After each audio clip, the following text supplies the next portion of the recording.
Hello नमस्कार दोस्तों, स्वागत है आपका हमारे यूट्यूब चैनल में। और आज हम बात करने वाले हैं बीएससी एग्रीकल्चर के बारे में। देखेंगे कि बीएससी एग्रीकल्चर क्या होता है, इसमें फ़ीस कितनी लगती है, कितने साल का कोर्स है, एलिजिबिलिटी क्राइटेरिया क्या है और इसके बाद में स्कोप क्या है। इन सब चीज़ों के बारे में हम बात करेंगे आज। तो दोस्तों, हम किसी भी कोर्स को जब करते हैं, चाहे बीएससी एग्रीकल्चर हो, चाहे हम बीसीए कर रहे हैं, एमबीए कर रहे हैं, चाहे हम दुनिया का कोई सा भी कोर्स कर रहे हैं, हम कभी भी किसी कोर्स की तरफ जाते हैं तो सबसे पहले देखते हैं उसके स्कोप के बारे में कि उसमें कौन कौन से कैरियर ऑप्शंस हैं। तो स्कोप की अगर बात करें तो बीएससी एग्रीकल्चर में स्कोप बहुत है और मेरा मानना है कि भारत में ऐसा कोई भी कोर्स नहीं है जिसमें स्कोप नहीं है। चाहे वो इंजीनियरिंग हो, लोग बोलते हैं इंजीनियरिंग बहुत घिसा पिटा है आज की तारीख में। ये डिपेंड करता है आपके ऊपर कि आप कितने लायक हैं। बहुत सारे बच्चों के कमेंट्स आते हैं बहुत सारे वीडियोज़ पे कि सर मैंने बीएससी एग्रीकल्चर कर रखा है, मुझे कुछ जॉब नहीं मिली। तो आपके अंदर काबिलियत नहीं रही होगी, या फिर आप कोशिश करिए और अच्छी कोशिश करिए। आप अपने आसपास में नज़र मार के देखिए, ऐसे बहुत सारे बिजनेसमैन होंगे, बहुत सारे करोड़पति अरबपति आदमी होंगे जिन्होंने ये BSc agriculture, BCA, MCA, engineering, MBBS कुछ नहीं किया, लेकिन फिर भी वो लायक हैं, फिर भी उन्होंने कुछ इंडस्ट्री एस्टेब्लिश कर रखी है, कुछ कर रखा है। अब ऐसा तो नहीं है कि वो सब अमीर ही पैदा हुए होंगे, हर कोई मध्यम वर्ग से रहा होगा, कोई निम्न वर्ग से रहा होगा, लेकिन अपनी मेहनत के थ्रू उन्होंने इतना डेवलप किया है, अपने आप को संवारा है, कहा जाए अपने आप को निखारा है। तो आप एज ए स्टूडेंट किसी भी कोर्स की या फिर किसी भी जो आपको कोर्स करना है, इंजीनियरिंग करना है, बीएससी एग्रीकल्चर करना है, एमबीबीएस करना है, तो उसकी कमियां मत निकालिए। अपने आप को निखारने की कोशिश करिए कि मैं इस चीज़ को पढ़ के कितना डेवलपमेंट कर सकता हूँ, अपने आप में कितना इम्प्रूवमेंट कर सकता हूँ कि मैं आगे जाके अपना अच्छा करियर बना सकूँ। ऐसा नहीं है कि करियर बनाने के लिए पढ़ाई इंपॉर्टेंट है, करियर आप बहुत सारी फील्ड में बना सकते हैं, लेकिन आज हम अब ज़्यादा भाषणबाजी नहीं करेंगे, हम बीएससी एग्रीकल्चर के बारे में बात करेंगे। तो बीएससी एग्रीकल्चर की बात करें तो ये एक अंडर ग्रेजुएट कोर्स है और अंडर ग्रेजुएट कोर्स बहुत सारे 3 साल के होते हैं, लेकिन ये जो अंडर ग्रेजुएट कोर्स है ये 4 साल का है, क्योंकि इसमें ट्रेनिंग भी इंक्लूड है। 6 महीने की एक ट्रेनिंग मान लीजिए आप, उसको रावे के नाम से जाना जाता है, रूरल एग्रीकल्चर वर्क एक्सपीरियंस। इसमें क्या होता है, जो बीएससी एग्रीकल्चर के स्टूडेंट हैं वो 6 महीने गांव में रह के उनकी एग्रीकल्चर की जो प्रैक्टिसेस होती हैं, क्रॉप को लगाना, इन सब चीज़ों के बारे में, क्रॉप को लगाने से लेके क्रॉप को हार्वेस्टिंग तक के बारे में पूरी स्टडी करते हैं। तो वो एक अलग सेक्शन है, इसलिए इसमें 1 साल बढ़ जाता है। अब बात करते हैं कि बीएससी एग्रीकल्चर में एडमिशन लेने के लिए एलिजिबिलिटी क्राइटेरिया क्या है। तो बीएससी एग्रीकल्चर में एडमिशन लेने के लिए सबसे पहली बात, आपके पास साइंस स्ट्रीम होनी चाहिए। साइंस स्ट्रीम की बात करें तो आपके पास फिजिक्स, केमिस्ट्री, बायोलॉजी या फिर फिजिक्स, केमिस्ट्री, मैथ्स नाम का सब्जेक्ट होना चाहिए। इसके अलावा बहुत सारे स्टेट ऐसे हैं जिसमें 12वीं की जो पढ़ाई है उसमें एग्रीकल्चर एक सब्जेक्ट होता है। आपका साइंस होता है, साइंस के बाद में मैथ्स होता है, मैथ्स के बाद में आपका आर्ट्स होता है, एग्रीकल्चर होता है, कॉमर्स होता है, मतलब बहुत सारे सब्जेक्ट आपको डिसाइड करने पड़ते हैं। तो एग्रीकल्चर हर स्टेट में अवेलेबल नहीं है। कुछ स्टेट ऐसे हैं जिसमें साइंस के बेसिस पे ही एग्रीकल्चर बीएससी में एडमिशन लिया जाता है, इसलिए मैं बता रहा हूँ कि आपके पास साइंस होना जरूरी है, फिजिक्स, केमिस्ट्री, बायोलॉजी हो या फिजिक्स, केमिस्ट्री, मैथ्स हो। और जिस स्टेट में, जैसे छत्तीसगढ़, मध्य प्रदेश की बात करें, पंजाब की बात करें, तो इसमें 12th में एक सब्जेक्ट होता है, मतलब 10th के बाद आपको सब्जेक्ट डिसाइड करना होता है एग्रीकल्चर का। तो उसमें एग्रीकल्चर 11th 12th में आपको पढ़ाया जाता है, उसके बाद आपका एग्जाम होता है, उसके थ्रू आप बीएससी एग्रीकल्चर के लिए एडमिशन ले सकते हैं। मिनिमम जो आपके परसेंटेज है वो 50% होनी चाहिए। उसके बाद बात करें कि इसमें एडमिशन कैसे लिया जाता है, तो आईसीआर का एग्ज़ाम होता है, Indian council of agriculture research का। तो ये एग्ज़ाम लेती है एनटीए के थ्रू, नेशनल टेस्टिंग एजेंसी बोलते हैं इसको।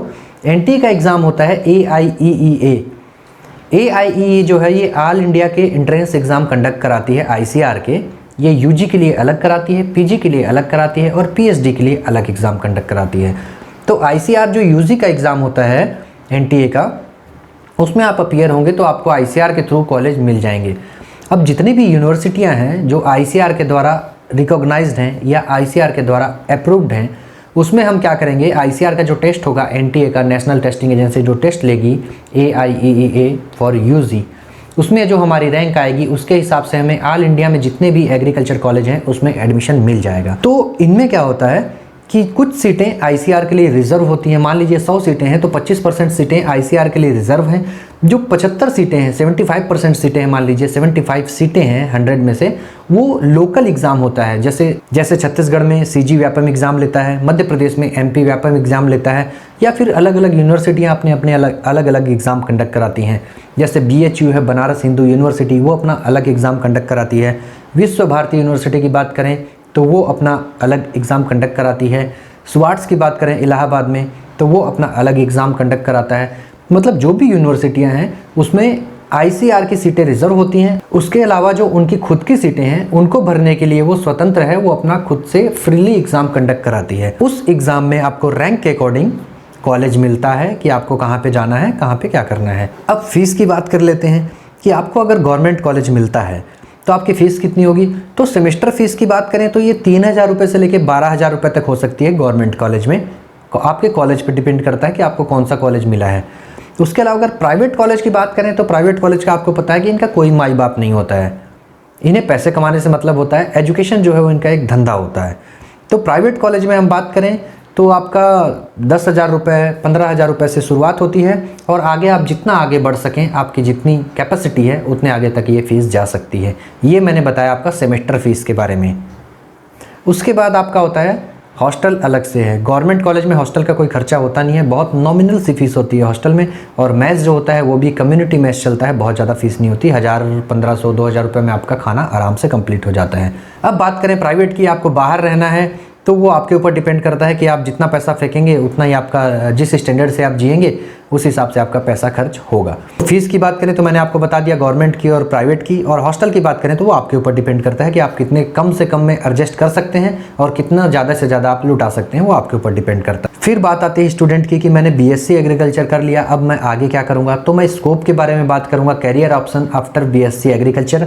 वो मैं एक अलग से वीडियो डाल चुका हूँ, आपको आई बटन में क्लिक करिएगा, वो वीडियो आपको मिल जाएगी, आप उस वीडियो को देख सकते हैं। तो देखिए, हम जो अभी बात कर रहे हैं वो BSc एग्रीकल्चर के बारे में बात कर रहे हैं। एग्रीकल्चर मतलब कृषि विभाग। तो कृषि या एग्रीकल्चर हमारे देश की जो है रीढ़ की हड्डी है।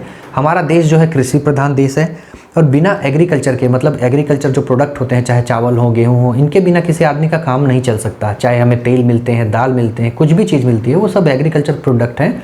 एग्रीकल्चर जब तक किसान उसको प्रोड्यूस नहीं करेगा तब तक वो प्रोडक्ट मार्केट में नहीं आएगा। तो बिना एग्रीकल्चर के ना सब सारा सिस्टम सूना है। तो आप मान के चलिए कि इसमें स्कोप बहुत सारे हैं। अब हम देखते हैं कि एग्रीकल्चर में आखिर पढ़ना क्या क्या पड़ता है।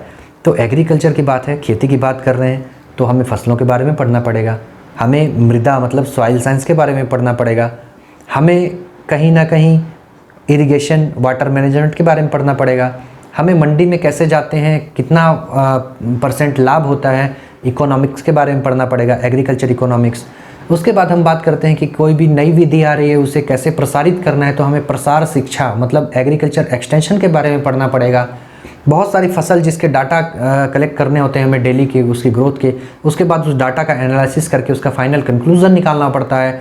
तो हमें कंप्यूटर के बारे में पढ़ना पड़ेगा, हमें सांख्यिकी मतलब स्टैटिस्टिक्स साइंस के बारे में पढ़ना पड़ेगा, हमें जितने भी प्रकार की बीमारियां होती हैं मतलब प्लांट डिजीज़ के बारे में पढ़ना पड़ेगा, कितने प्रकार के कीड़े मकोड़े हमारे पौधों को नुकसान पहुंचाते हैं, मतलब एग्रीकल्चर जो एंटोमोलॉजी है, इंसेक्ट पेस्ट का जिसमें अध्ययन किया जाता है, उसके बारे में हमें पढ़ना पड़ेगा। ऐसी मतलब बहुत सारे सब्जेक्ट मिलके एग्रीकल्चर का बहुत बड़ा ब्रॉड फील्ड है।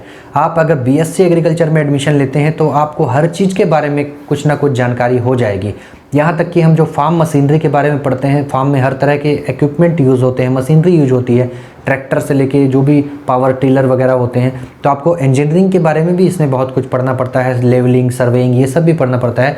तो एग्रीकल्चर का फील्ड बहुत बड़ा फील्ड है और बहुत सारे सब्जेक्ट का इसमें समावेश है। तो BSc एग्रीकल्चर का भी अपने आप में एक अलग महत्व है। तो कोशिश करता हूँ कि मेरे द्वारा दी गई जानकारी से आप संतुष्ट होंगे। मैंने BSc एग्रीकल्चर के बारे में आपको जितनी भी जानकारी दी है मेरे हिसाब से ये पर्याप्त है।